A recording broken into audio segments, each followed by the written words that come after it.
Hello, everyone, from the Matt Morris Digital Studio here in Fresno, California. This is the Beem and Dean Show, episode 82, with the sports director of KC24 CBS 47, Scott Bemis. I am Dean Shiro. Scotty, we've got some interesting topics today. We've got the NFL semifinals, we'll call them, for the conferences this weekend. And we had some interesting NFL news this week. Mike Tomlin leaves Pittsburgh. We've got some golf news. The three live guys that are not named Brooks Koepka said that they're going to stay with the Live Tour, and the Kansas City Royals are going to bring in the fences. So I'll let you start with whatever topic you want there. You know me. Let's go with some golf to start, right? Sure. It's good to see golf back. First off, opening PGA Tour event of the season. Feels like it's just been off the radar for a while now since the Ryder Cup. So, you know me, I'm a huge golf fan. Glad to see that it's back and some interesting developments with this Brooks Koepka stuff. Yeah. Coming back to the PGA Tour with a ton of sanctions. It's going to cost them a ton of money, but it sounds like the guys on the PGA Tour are cool with this. You know, from watching TGL, they were all saying that, you know, they think that the commissioner of the PGA Tour has done a really good job here as far as finding a way to bring Koepka back, but, you know, punish him enough for leaving that the people on the tour are okay with it. He's gone public and said he's nervous about coming back. You know, he's nervous how the guys are going to receive him, but I think it's going to go over well. So we're in Hawaii this weekend, so we start at the Sony Open, in Honolulu, right? So you've got some experience playing in Hawaii, so what are your thoughts on getting it back into Sony? Yeah, I've never played that course on Oahu there. I think it's called Waialae Country Club. It's kind of an old school track. You know, they play the Tournament Champions usually at Kapalua on Maui, and that event was canceled this year. If you have some time, go look and see why. Basically, there was a kind of a water shortage or a water issue there, and the course kind of got into disrepair. Thankfully, it's a beautiful course and an awesome course, and it is back, you know, up to its pristine standards again. But yeah, good to have golf back, but Dean, let's be honest. I mean, it's football, right? It is football. We're in that time of year, and coaching news dominating. Yeah, we got some coaching news. We've got John Harbaugh interview with the Falcons. He's being very selective. Mike Tomlin leaves Pittsburgh. Obviously, they're saying that he's not going to coach this year. He's probably going to go in the broadcast booth. But I wouldn't be surprised if in a year's time that he might be getting interviews again. And then we've got the playoffs, you know, that are, you know, well underway right here. So, all right, with that being said, let's come in hot.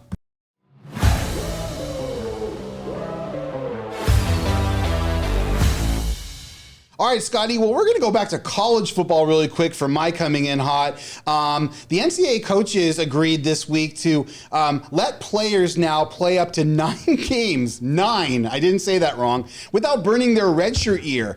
It used to be 4, now they've all unanimously approved it to 9. Scotty, I guess my hot take is why? Why don't they just give them 5 years to play 4, call it a day, and just let them play? Why are we getting into 9 games and then, we got to put the lid on 9? I have no idea. I have no idea, Dean. I absolutely no idea. 9 games? 9. I mean, maybe half the season, 6. Maybe I could see an How argument. about 3 quarters? Yeah, but by the way, I have no problem with more eligibility, right? Yeah. If you want to give them 5 years to play 4, let's give them 5. Let's do it. Let's do it. I don't know. I haven't really read up on this subject, so I'm not sure what the NCAA's rationale was here. Did you see anywhere what they were thinking? Yeah, basically what they're saying, though, is just the coaches. This has not been approved by the rules committee yet. This is just the coaches coming out at the coaches conference and saying 4 games isn't enough. And I kind of agree that 4 is kind of a sensitive issue. But like you said, how about 6?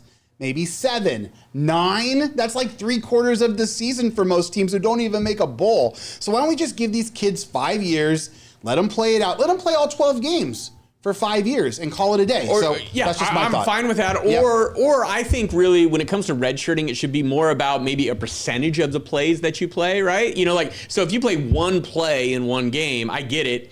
You know, that maybe shouldn't count against you. Maybe it's hey, if you play less than a third of your team's plays during the season, you know, you get to redshirt or something like that. That's not bad. That's not bad. Yeah, I don't think that's bad at all. So I mean, let's be honest too. The old, I think, thinking for the redshirt rule is kind of, you know, passed by. That ship has sailed. It used to be, right? You come in as a freshman. It was a way to kind of get acclimated with the college game. Get your feet wet. Yeah. Now it's just totally about retaining, I think, another year of eligibility, and right. with the amount of player movement that's gone on. So I could see why the NCAA would look at this, but it just, like you said, it's just weird.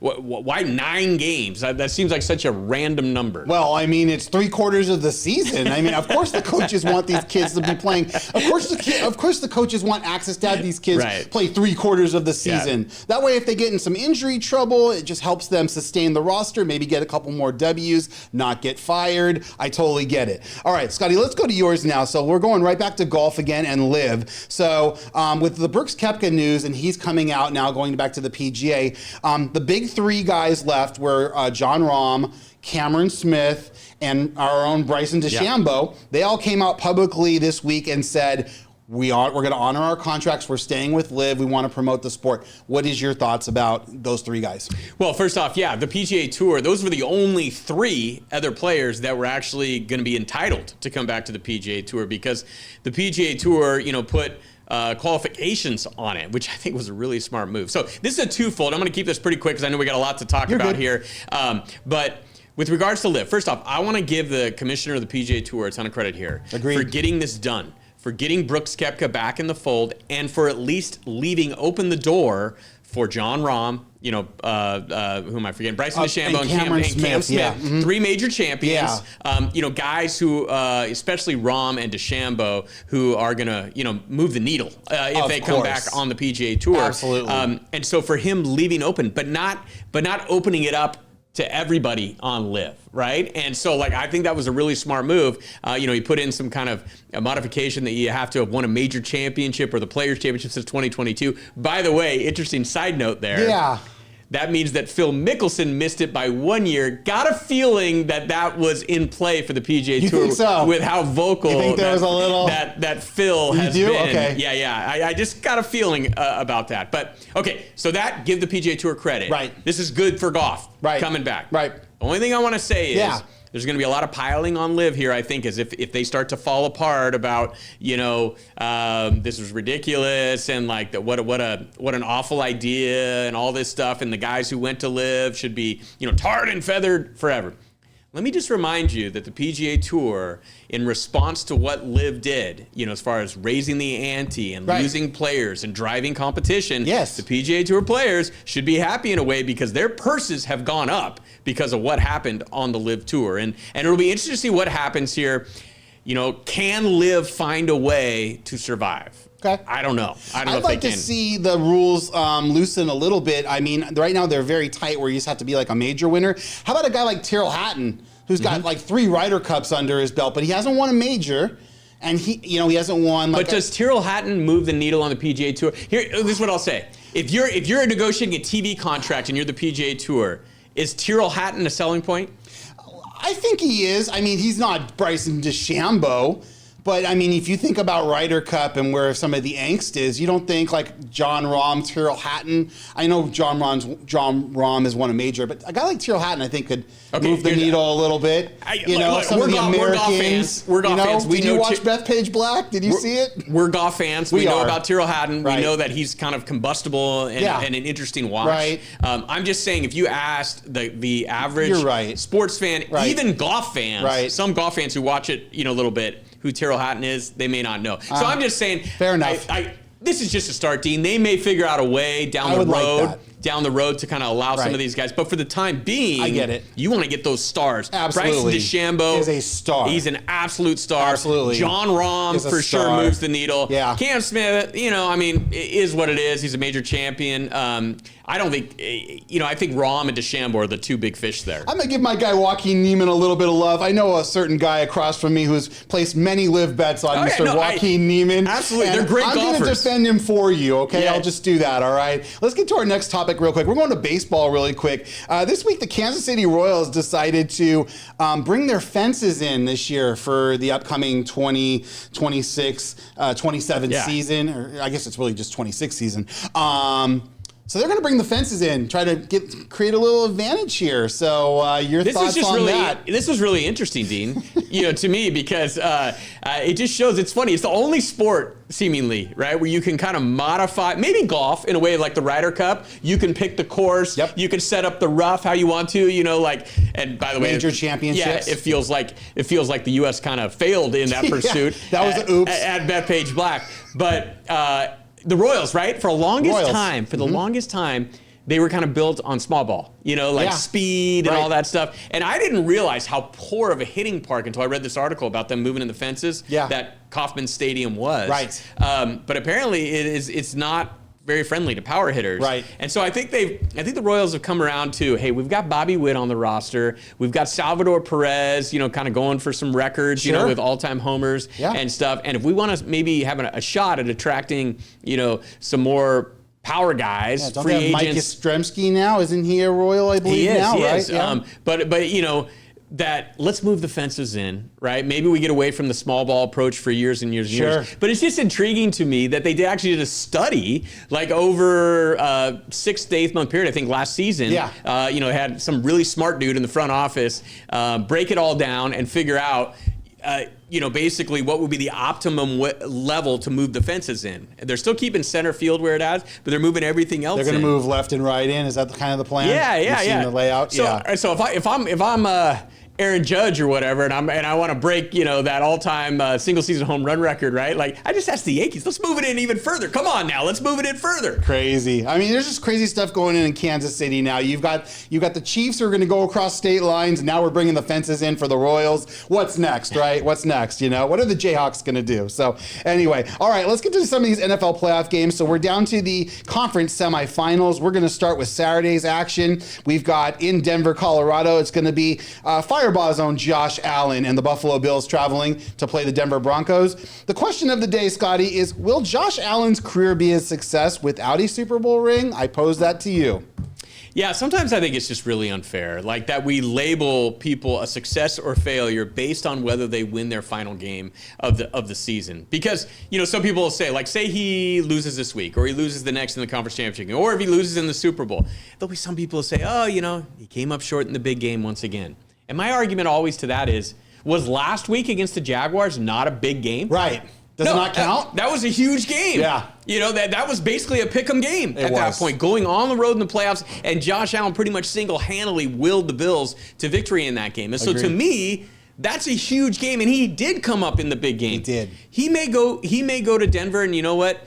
I'm not saying this is going to happen necessarily, but the Bills, as an overall team, may run into a buzzsaw in Denver. It may be a little bit more difficult to move the ball on that defense. Right. The Bills' defense has shown moments of being effective, but overall, right, their run defense, a little lackluster, things like that, and they could lose as a team. Yeah. I just think it's very unfair when we just completely label athletes, or judge their greatness on whether they win championships or not. Agreed. Anybody who watches Josh Allen play the game of football knows that he's one of the best quarterbacks of all time. I agree with you. And it's also egregious that people are just saying, well, there's no Mahomes this year and there's no Lamar Jackson. It should be an open road for Josh Allen. I mean, what about some of these other quarterbacks? You don't think a guy like Bo Nix isn't talented?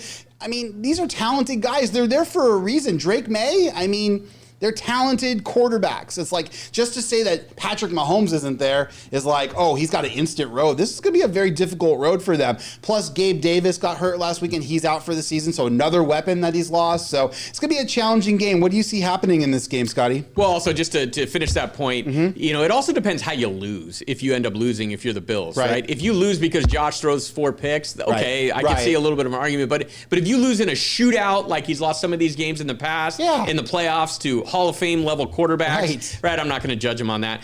Early in the week when this line first came out, the Broncos were getting 1.5 at home. Right. And I told you maybe on faraway places that I grabbed a teaser at that point. Nice. Probably should have given it out early on the show because that line has now flipped all the way. Broncos minus 1.5. Which is no longer good if you want, very good number if you want the Broncos on like a 6-point teaser because it doesn't really do much. You don't want to go through 0 on teasers usually. Right. Not on teasers, that's for sure.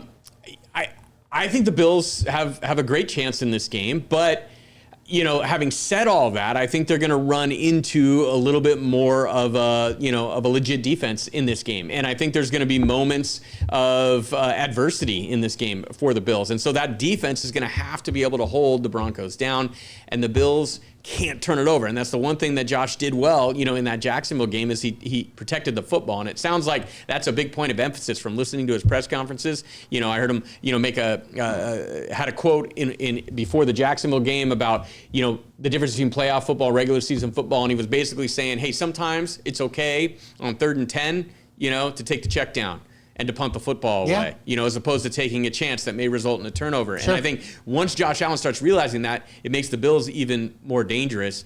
It's gonna be the other guys on the Bills. Like it's gonna be a little different trying to win in Denver than it is winning in Jacksonville. First off, it's gonna be much more of a hostile environment there in Denver. It's gonna be cold. There's gonna be some weather. Yep. I mean, the Bills will be used to that playing in Buffalo. Sure.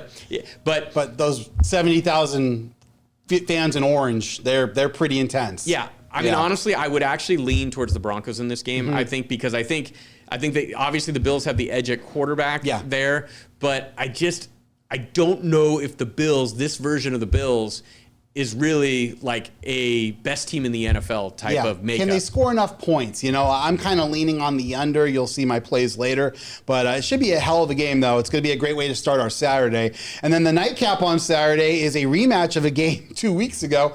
We got the 49ers this time traveling to Seattle, playing the number 1 seed in the NFC, the Seahawks. Can the Niners sustain these wins with their third string defense that they're playing right now? Their linebackers, they're down to like their third string linebacker cores, including Fresno's own how about Eric Kendricks? Yeah. Mr. Kendricks. That was cool. Who had a great play that saved the game in Philly. So what are your thoughts on this game, Scotty?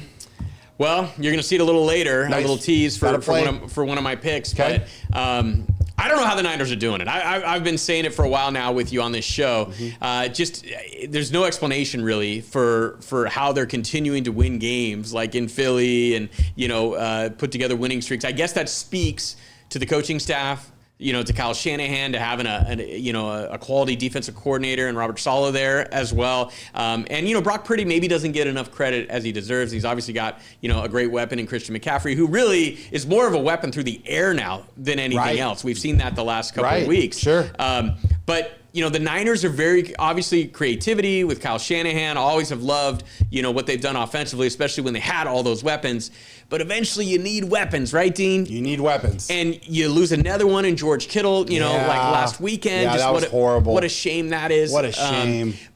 And I just think at some point the clock's going to run out. Because if you were at full strength, I would love the Niners' chances in this game. But then also you have the other side of the football, where if you're kind of living with big plays and turnovers, I think if the Seahawks can play a clean game, they win this game. It's a big if, right? Because the one thing with Sam Darnold, I will say, is that he's had a propensity for turnovers, in big spots in the past, going back to his college days, and I watched a lot of him in college. I know you did. Considering he was a Trojan. Yeah. But if I had to lean in this game, I would say that the Seahawks, the way they kind of dominated the Niners physically, a couple weeks ago in that regular season finale.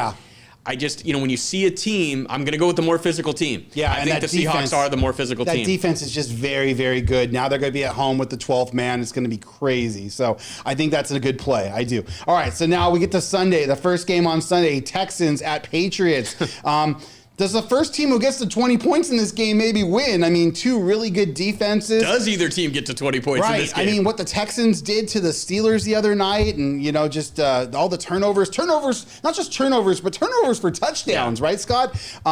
They're just really, they're very physical. And then obviously what the Patriots kind of did to the Chargers, holding them to 3 points. That's a very prolific offense with Justin Herbert, and they beat him badly. They really whooped him really good. So what are your thoughts on this game real quick? Well, the Texans, obviously going up against the Steelers there, their defense is solid, right? Obviously, it's the number 1 defense in the NFL, and I've been impressed with them, big time. And they get tremendous amount of, pressure on the quarterback. Mm-hmm. And so that'll be a fun thing to watch here. How does Drake May handle that pressure? And I think the message is going to be to Drake May in this game that, let's kind of try to play a clean game. or early on. I keep coming back to that, No, but in the it's so playoffs, it's important such in a the big playoffs, thing. though. Let's take the checkdowns early. Let's do this and that. Let's not try to, like win this game on our own. Let's ride our defense. Let's ride our running game. Let's let our defense get out there and make some plays. I am a little cautious to I don't want to overreact to that defensive performance by the Texans against the Steelers. Look, they're very good. All season long, they've proved it. But that Steeler offense has been pedestrian all year long. Yeah. Going up against Drake May and the Patriots is going to be a little different. So I think the Patriots are going to score a little more. Yeah. So I think in the end, the Texans have to score the ball in this game. And I think missing Nico Collins like they could be, I don't know what the status is with him. I haven't heard the status either. But, with Stroud, as long as, if he starts turning the ball over, they're in big trouble. But you got that two-headed monster, in the backfield for the Patriots. You've got Stevenson and Henderson. And then, Hunter Henry, probably one of the most underrated tight ends in the game. If Drake doesn't turn the ball over, I really like their chances there. Obviously, you're playing in Foxborough, in front of all the banners. So no pressure for Drake May with all the banners and all that. But it's going to be a great game. So, and then the nightcap there, which will be on NBC at 3:30 Pacific on Sunday. Rams at the Bears. Do the Bears have another fourth quarter comeback in them if needed? I don't know if it's going to be needed or not, but the Rams offense is prolific. You've got probably two of the most marquee receivers, of all time, with Puka Nacua and our own Devontae Adams from, who played at Fresno State. Two-headed monster in the backfield with Kyron Williams and Blake Corum. And then you've got possibly the MVP at quarterback. So what are your thoughts on this game? Only thing I'll say about this game, I really don't know. I'll be just perfectly honest with you. I don't know how Bears games are going to play out in this day. It's such a hard team to predict. Love the quarterback matchup in this game. Be a lot of fun. Chicago's going to be rocking, for this one. You got an LA team who played in Carolina last week, now going into a cold weather environment. Another road game. Although we saw the Rams last year almost win in Philly, in the NFC Championship game. I'll say this. If the Bears fall behind by double digits, grab the in game on the Bears at that point if you have access to it. Don't panic, right? Yeah, don't panic for sure.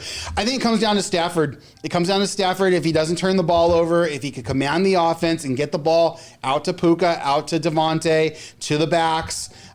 Great tight ends, too. I didn't even mention them. Colby Parkinson and Tyler Higbee. They've got weapons, all around. So defensively, they have not been great. Their corners, their secondary has been very suspect. They've been injured in the secondary a little bit. So Caleb Williams has just done a really, really good job moving the ball with what they've got. They've got two running backs, two that are very solid, two very capable wide receivers. Defense that's kind of underestimated, I feel like a little bit underrated. So it should be a heck of a game, and it's going to be interesting trying to get to this 4. So anything else on the NFL playoffs you're kind of looking at real quick? Anything? Well, it's just kind of fun. We got some new blood in there, Dean. It's for so long it's been the Chiefs and the Ravens, right, in the AFC. Now and the Eagles are bombed. The Eagles are out of there. And I think it's fun. You got new blood. You got Rams, Bears. You got Caleb Williams. That story's pretty cool. Sure. On the NFC side, 49ers, Seahawks, Sam Darnold, Brock Purdy. Those are cool stories. And then, of course, we got our Central Valley guy in Josh Allen on the other side. And so it's just kind of cool. Kind of like with the college playoff. Right. It's just fun that we've got some new blood in there. Cool. A lot of cool storylines. Super Bowls in San Francisco this year. Niners are still alive, still a possibility. You've got a lot of Valley guys who could be in the game. Yeah. You could have possibly like a Josh Allen, Devontae Adams kind of thing for guys like you who are storytellers, here in the Central Valley. A lot of things, could make Bulldog Insider pretty interesting with a guy like Devontae. Hey, Ronnie Rivers, right? Don't forget about Ronnie. Ronnie Rivers for my Rams. Yeah, how could I not forget? I'm a huge Rams fan. And Ronnie's been a really key cog for the special teams, too. So you know what's funny, Dean? Yeah, go ahead. The Fresno City head coach, Tony Caviglia, pointed out to me, too. Sure. Fresno City got a reference when Aaron Rodgers was shaking hands with coaches, because I didn't realize too. There's a assistant coach for the Texans who actually is from the Valley as well. No way. And he actually coached at Fresno City, and you can hear it on the broadcast. He's talking to Aaron Rodgers about Fresno City. You hear Fresno City get mentioned post game there. Yeah, it was kind of cool. Yeah. No, I just saw him kind of jet to the tunnel. I didn't get to see all that, but that's very, very cool. So, all right, let's get to our money plays.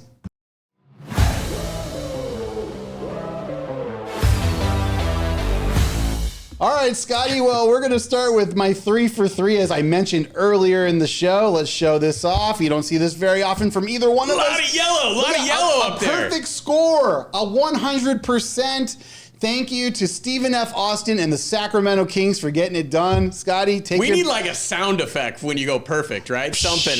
Yeah, I gotta find something. Celebratory streamers or something like that. Yeah, I don't know. Like on your phone when you put congrats in and the Exactly. confetti comes Well, down. I needed it, Dean, as you can see, because we start with $1,000 and I'm still, You're a little behind, but yours truly did not. $59 down. I didn't do so well. I've got 2 pending. We're taping this a little early, but I lost everything up from 1 to 6. The NHL's still alive, but Scotty hit 3 for 3. Look at that. And then Scotty's got 1 big play here for Sunday, Saturday, and Monday. So go for it. Trying to find some candy for you guys out there if I can. And so I'm going back to the teaser. I'm a big tease. That's all I am. That's what he majors in. He majors in teasing. It just is so enticing when you can move that line, right? Yeah. That's why I love these teasers. Absolutely. But I'm going to move the Seahawks down to 1.5. I think they do win that game against the Niners. That's asking a lot for the Niners to go to Seattle and win that. And then I'm gonna pair it up with the college football national championship game, and I'm going to bring Indiana down from 8.5 down to 2.5 there against. I don't even know if you even have to do that, Scotty, but go for it. I don't even know if you have. It makes me feel better,